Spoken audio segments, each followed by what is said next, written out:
आज हम बात करने जा रहे हैं 2024 में यूपीएससी के प्रीलिम्स से पूछे गए इकोनॉमिक्स के एक प्रश्न के बारे में।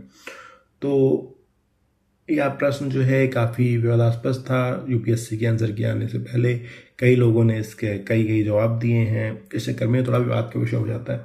कई लोग होंगे जिनको अभी भी इसमें सीधा संबंध नहीं पता चल रहा होगा या फिर भी नहीं समझ पा रहे होंगे कि इसका आंसर क्या है और क्यों है।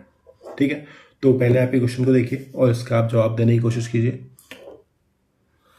ठीक है, तो हम बात करते हैं कि इसमें जो ऑप्शन 2 है, ऑप्शन 3 है, तो ये तो सही है और इसमें किसी भी तरह किसी को कोई कन्फ्यूजन नहीं देखने को मिलता है। जैसे भारत में विदेशी संस्थागत निवेशक जो है सरकारी प्रतिभूतियों के धारक बन सकते हैं। हाँ, तो आराम से बन सकते हैं, इसमें कोई दिक्कत नहीं है। ठीक है, फिर भारत में शेयर बाजार ऋणों के लिए पृथक व्यापारिक मंच प्रदान कर सकते हैं। हाँ, तो ठीक है, आप इसमें एनएससी और बीएससी हैं जो उनके लिए एक पृथक मंच बनाते हैं, तो ये भी हम लोग जानते ही हैं। जो इसमें कन्फ्यूजन देखने को मिला कि एलएएफ कॉरिडोर के बारे में बात की गई, एलएएफ विंडो के बारे में बात की गई, तो इसका लाभ कौन उठा सकता है, इसके बारे में पहले हम इसकी बात करें। तो अगर हम इसमें देखते हैं ना, तो आप एलएएफ कॉरिडोर का लाभ आप देखते हैं कि आप बैंक उठा सकते हैं। ठीक है, आप प्राइमरी डीलर्स को देखते हैं कि वो उठा सकते हैं। जनरली जो हमको पढ़ने में आता है तो बैंक्स में भी शेड्यूल कमर्शियल बैंक दिखाता है, रीजनल रूरल बैंक्स दिखाता है, फिर प्राइमरी डीलर्स दिखाता है। और एक बात जहाँ पर जो ध्यान देने वाली है, तो इसमें आप हमेशा पढ़ते हैं कि एनबीएफसीज जो है इसमें पार्टिसिपेट नहीं कर सकते। जो टीएलटीआरओ लाया गया था, एनबीएफसीज के विकास के लिए लाया गया था, उसमें भी आप देखेंगे कि उसमें भी आपको ये प्रावधान था कि एनबीएफसीज डायरेक्ट एलआईएफ का लाभ नहीं उठा सकते हैं, बल्कि वो जो टीएलटीआरओ है उसके थ्रू बैंक को ऋण दिया जाएगा और बैंक उस ऋण को एनबीएफसी तक लेकर जाएंगे।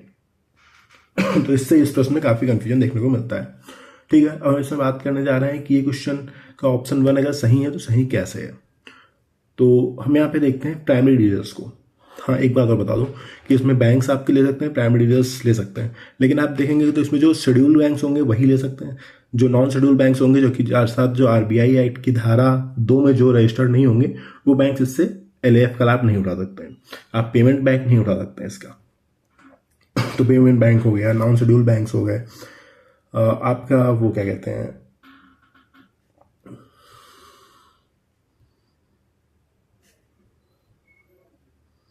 बाकी जो आपके स्मॉल फाइनेंस बैंक की हम बात करते थे, तो वो बैंक्स में इसका लाभ नहीं उठा सकते हैं।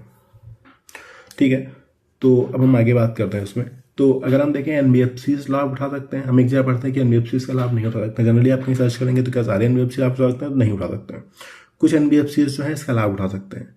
तो उसमें हम देखेंगे जो प्राइमरी डीलर्स की बात कर रहे हैं, प्राइमरी डीलर्स जो होते हैं वो अभी करंटली हमारे यहाँ 21 है। 21 में से जो आपके 14 है वो एज ए बैंक रजिस्टर्ड है, बट जो आपके जो 7 जो है वो गैर बैंक निकाय के रूप में, अर्थात गैर बैंकिंग वित्तीय कंपनी के रूप में, एनबीएफसी के रूप में रजिस्टर्ड है।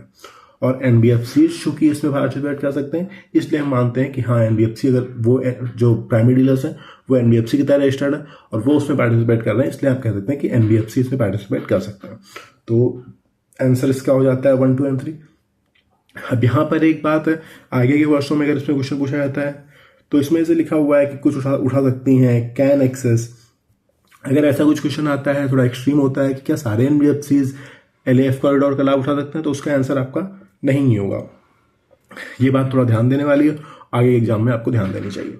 चलिए, थैंक यू।